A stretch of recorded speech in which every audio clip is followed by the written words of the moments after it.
आज के मुख्य समाचार। कानपुर इत्र व्यापारी को लेकर राजनीति में आया भूचाल। महिला दुष्कर्म के मामले में पुलिस ने 2 को किया गिरफ्तार। अमित शाह और अखिलेश यादव आमने सामने हो गए।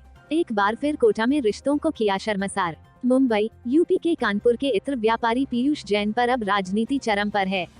पीयूष जैन के सहारे बीजेपी अब समाजवादी पार्टी को घेरने की कोशिश कर रही है, तो वहीं सपा सुप्रीमो अखिलेश यादव पीयूष को बीजेपी का आदमी पार्टी बता रहे हैं।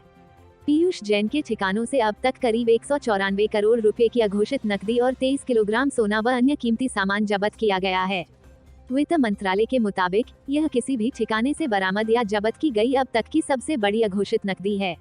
वहीं इस मामले में अब कई सवाल भी उठ रहे हैं कि आखिर पीयूष जैन को कौन बचा रहा है। ये सवाल इसलिए उठ रहे हैं क्योंकि जीएसटी टीम कोर्ट के सामने सीजर मेमो पेश नहीं कर पाई, जिसके कारण पूछताछ के लिए पीयूष जैन की रिमांड नहीं मिली। इसके अलावा जीएसटी टीम ने पैसों की जब्ती एविडेंस एक्ट के तौर पर की है, न कि जीएसटी के तहत। जीएसटी के दस्तावेजों में पैसों का स्रोत क्या है, इसके बारे में कोई जानकारी नहीं है। पूछताछ के दौरान पैसों का स्रोत क्या था, यह भी जैन से नहीं पूछा गया।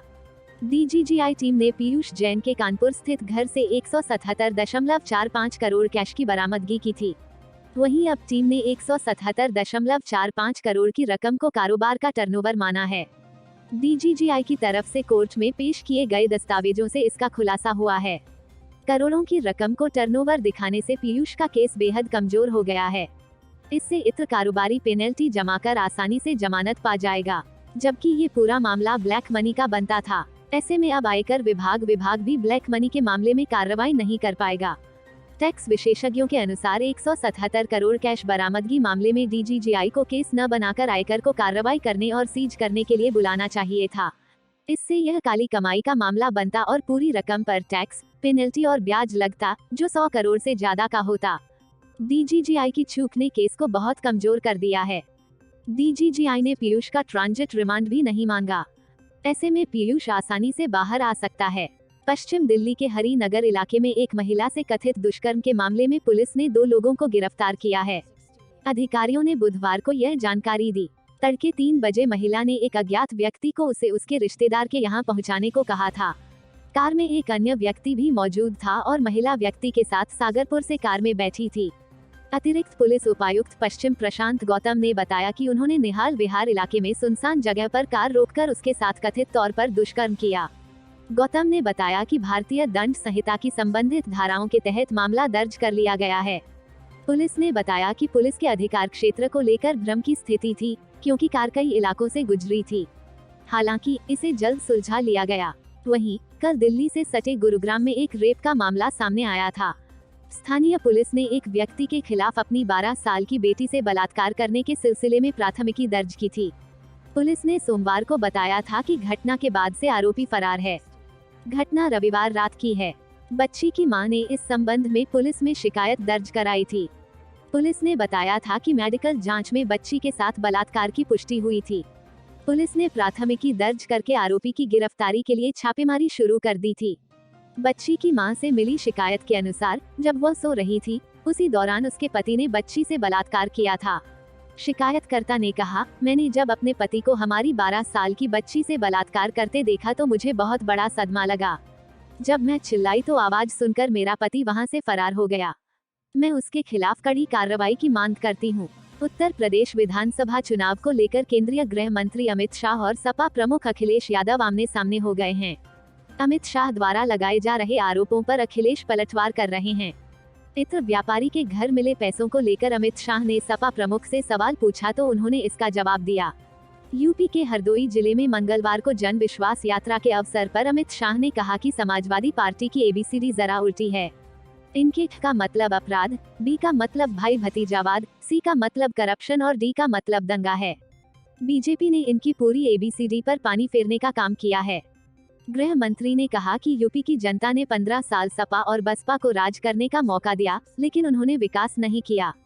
कन्नौज में इत्र व्यापारी के यहां रेड में मिले 250 करोड़ को लेकर कहा कि कुछ दिन पहले इनकम टैक्स विभाग ने रेड लगाई, जिससे अखिलेश के पेट के अंदर बहुत मसलन होने लगी कि रेड क्यों लगा रहे हो। यह राजनीतिक फैसले हैं और आज उनको जवाब देते नहीं बनता है कि समाजवादी इत्र बनाने वाले के यहाँ से 250 करोड़ रुपए कैसे मिले हैं। उन्होंने लोगों से पूछा, भाई क्या किसी ने 250 करोड़ रुपए एक साथ देखा है? अमित शाह के बयान पर अखिलेश यादव ने पलटवार किया है। सपा प्रमुख ने ट्विटर के जरिए बीजेपी पर तंज कसा। उन्होंने लिखा, हाथरस, लखीमपुर, गोरखपुर, आगरा कांड जैसे अन्य कांडों की वजह से अब तो भाजपा के समर्थक भी भाजपा के खिलाफ खड़े होकर कह रहे हैं ABCD, मतलब A अब, B भाजपा, C छोड़, D इत्र व्यापारी को लेकर अमित शाह द्वारा दिए गए बयान पर भी सपा प्रमुख ने जवाब दिया। अखिलेश ने पत्रकारों से बातचीत में कहा कि उनकी पार्टी से इत्र व्यापारी पीयूष जैन से कोई भी संबंध नहीं है। इसके साथ उन्होंने कहा कि बीजेपी ने गलती से अपने ही व्यवसायी पर छापा मार दिया है।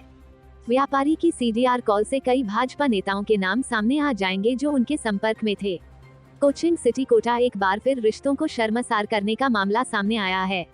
यहाँ एक जीजा ने अपनी नाबालिग साली के साथ रेप की वारदात को अंजाम दिया है।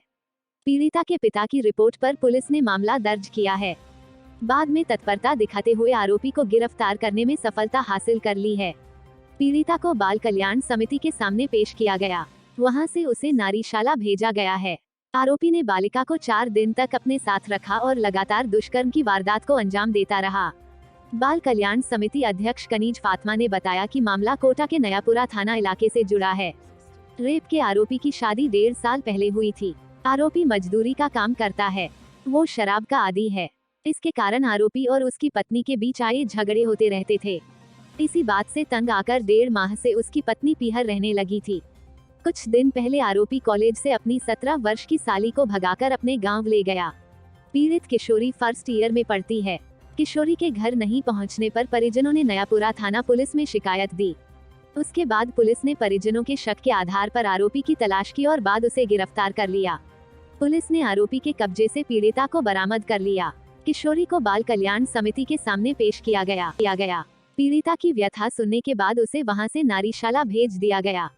नयापुरा थाना पुलिस पूरे मामले की गहराई से जांच कर रही है। वह आरोपी से पूछताछ में जुटी है। पुलिस आरोपी का बैकग्राउंड के बारे में जानकारी जुटा रही है। उल्लेखनीय है कि रिश्तों को तार-तार करने का यह कोई पहला मामला नहीं है। इससे पहले भी राजस्थान में इस तरह की घटनाएं सामने आती रही है। रिश्तों के बिखरता यह ताना बाना चिंता का विषय बना हुआ है। राजस्थान में रेप के कई मामलों में परिचितों और रिश्तेदारों का हाथ सामने आया है। Bureau report, Mumbai.